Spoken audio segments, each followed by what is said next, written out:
Right, so I'm back with another episode of Top 5 Mods, the weekly series that is always late, or always nice and early, depending on how you look at things. So since last week, Bethesda has released their high-resolution texture pack, giving you higher-resolution textures. I mean, they do make your game look slightly nicer, but they are 58 gigabytes. That's a lot of floppy drives right there. But apparently it'll also be supported by the PS4 Pro, so if you want some crisper textures, you might want to look into that. If you're on PC, well, there's literally dozens of texture mods out there, so just pick the ones you like. Anyways, without further ado, let's roll that intro.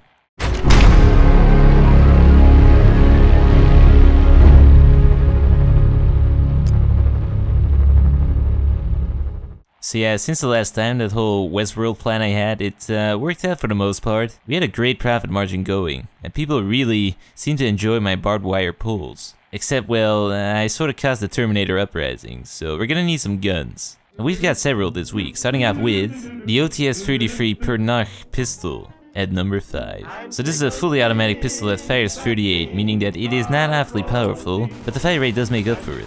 In the realm of customization, this thing does not have a lot to offer. You can attach a bigger magazine, decide whether or not you feel like using a buttstock, and you can also add a variety of suppressors. But this gun is nice and custom. It's got beautiful custom textures, a custom draw animation, custom sounds that make the unsuppressed variant sound powerful, a custom reload animation that fits the gun nice and snugly, and a custom sprint animation. This sprint animation actually has your hands flapping around. So overall, a nice little custom firearm with a bite. But that is not all. We've also got the Grease Gun SMG, which is pretty much a Tommy Gun's cheaper, uglier brother. So this thing will definitely not win any beauty contests. But like the Tommy Gun, this thing fires 45 ACP, and you can also attach a drum mag. When it comes to customization, this thing has a lot more to offer than the Pernach. You can attach a longer barrel, even go for a suppressed one. You can attach a variety of cheap stocks, you can add a muzzle brake or a flash hider, and a reflex sight. Other than the customizability, this thing is also nice and custom. It's got some nice custom animation and sounds. The fire rate on this thing isn't too awfully high, but the punch of the 45 ensures that your BPM is sufficient. And thus, we arrive at our next weapon, the Plasma Cycler, which shoots out a jet of plasma. It is pretty much just a plasma revolver. So this one is a tiny bit less custom than the other two weapons, and it also does not really offer you too much when it comes to customization. You can pretty much only decide what barrel attachment you want. A splitter, a suppressor, or an accelerator. You can also decide whether you want a luxurious walnut grip, but that is about it. The Cycler does look good, but other than shooting out plasma, this thing pretty much functions just like a revolver.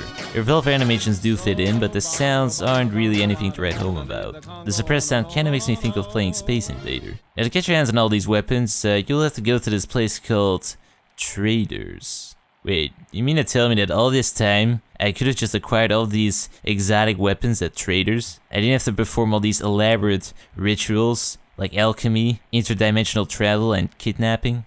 Man, if only I'd known. I should have probably read the mod page just a tiny bit better. Oh well.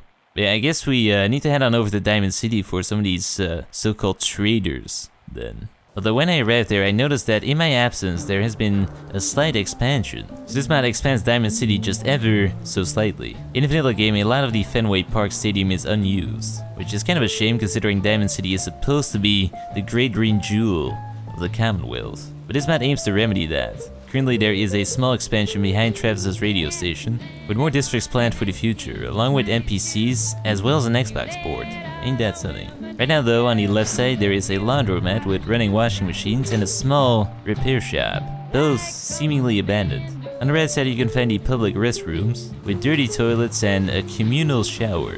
Just make sure you don't drop the soap. Then there's a small cramped storage shack with some barrels. Opposite of that there is a chem lab that is slightly irradiated. But if you open up the fuse box and pop in some new fuses, you can ventilate the place and open up the chem section for some free drugs. This also opens up the lab section, meaning that you can start cooking. If Crystal Blue isn't your thing though, there's also Josh's house, which is kind of an absolute shithole. It is seemingly also abandoned, but on his desk you can find some very suspicious noodles, as well as diary entries. In these entries you can see him slowly slipping into insanity. Apparently, he thought that everybody around him was a synth. And then, well, he scared the ever-living shit out of me.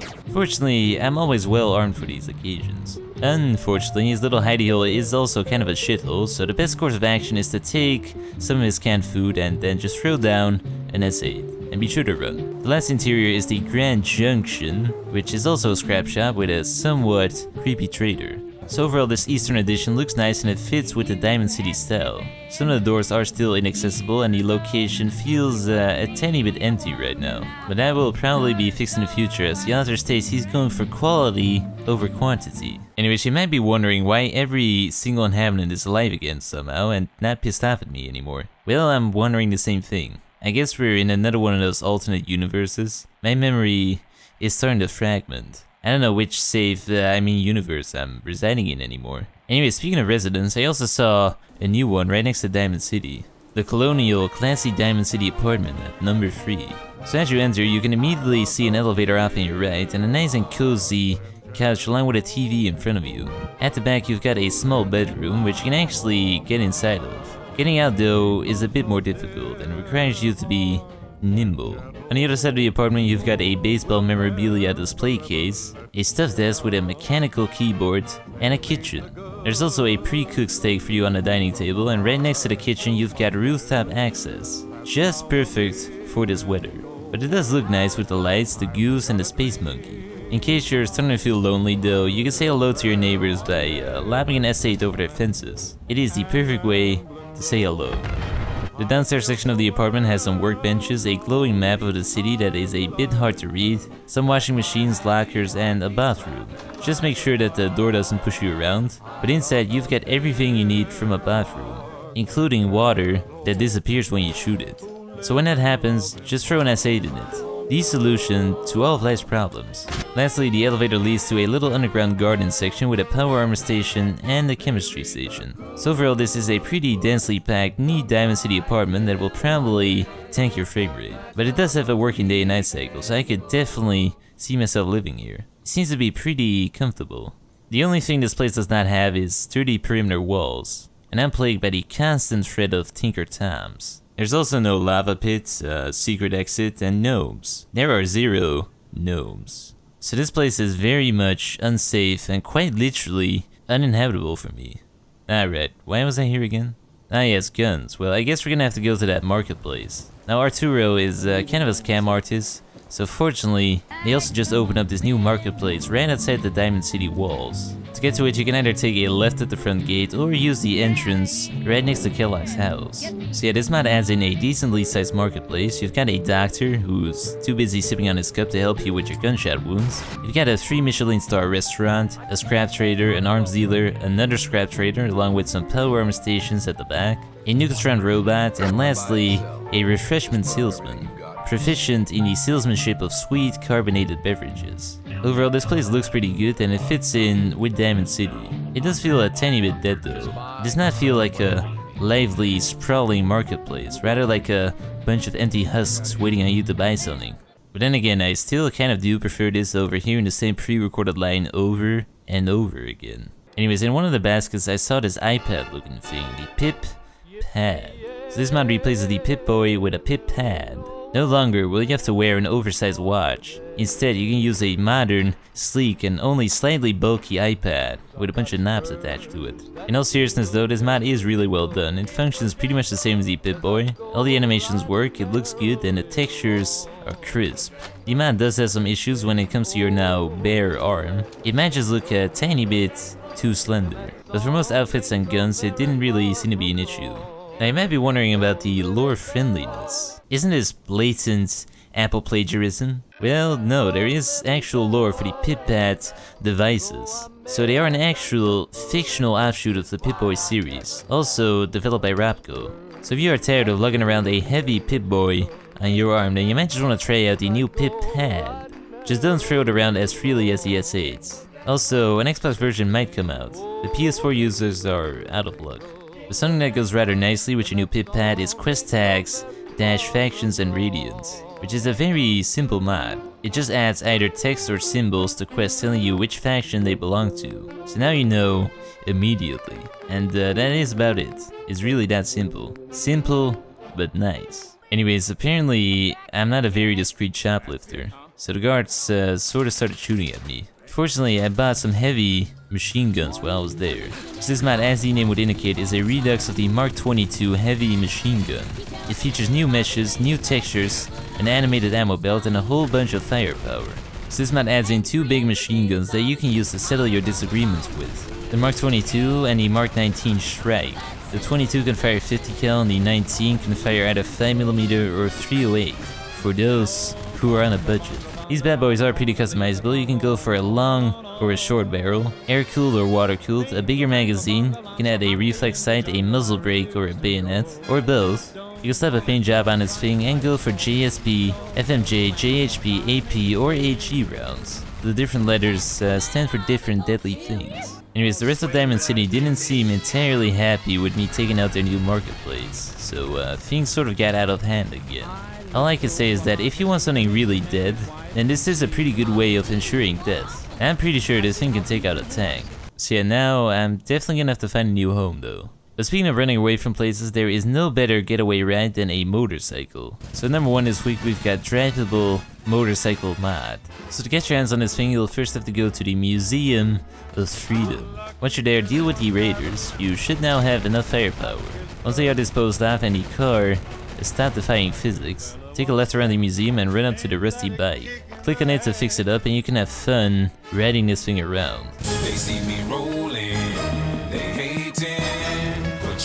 So this is pretty much a fully functioning motorcycle with sounds and everything. Now obviously Fallout isn't made for vehicles, so this thing does not have amazingly realistic physics, but it is fun cruising around on this thing. Although road killing a pack of wild bromen did not seem to work, unfortunately. So this thing moves around using the movement keys, and it handles pretty much like a floating brick that does not really seem to care all that much about the terrain you're on. So to really test this thing out, I decided to go for a stun jump, but apparently this thing is unbreakable.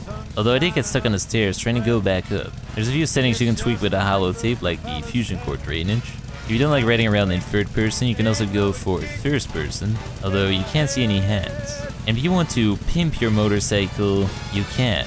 At a chemistry station, you can grab bags, a front light, paint for your body, and paint for your wheels. But also, a cart for dog meat. To slap these things on your motorcycle, you can simply equip them onto the motorcycle like you would with a companion.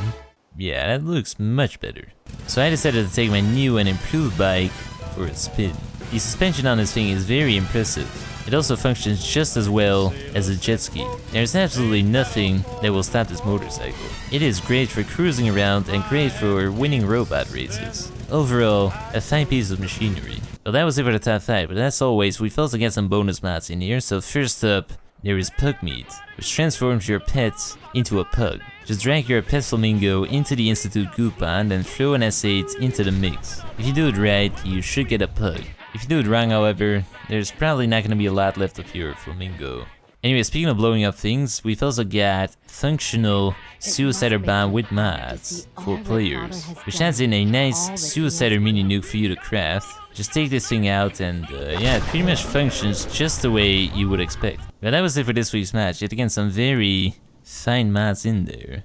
So yeah, I'm thinking of maybe changing the format on this series just ever so slightly, going for a rougher, more live mod review style. Now the reason for that being is that pretty soon I'm probably gonna have a lot less time on my hands. I do mention this in another video, which might be out at this point, or it might be out soon after the release of this video. I'm not entirely sure when this is gonna be uploaded on the channel because I still have to edit it. But anyways, in that video I mentioned that pretty soonish I'm gonna have a lot less time due to some uni projects and some other things. That's already sort of starting up at this point because I just had like the first half of my first week of the new semester, woohoo. But yeah, I'm expecting to have a lot less time on my hands, and these top mod episodes take a pretty damn long time to create, because the way I'm doing it now is that I search for the mods, I record/experience the mods, then I write a full, beautiful, high quality script, then I record that script, then I edit it all together, and then I upload it. Now in the recording of that, I also take various different camera angles. I ensure that I use a controller so I get like nice smooth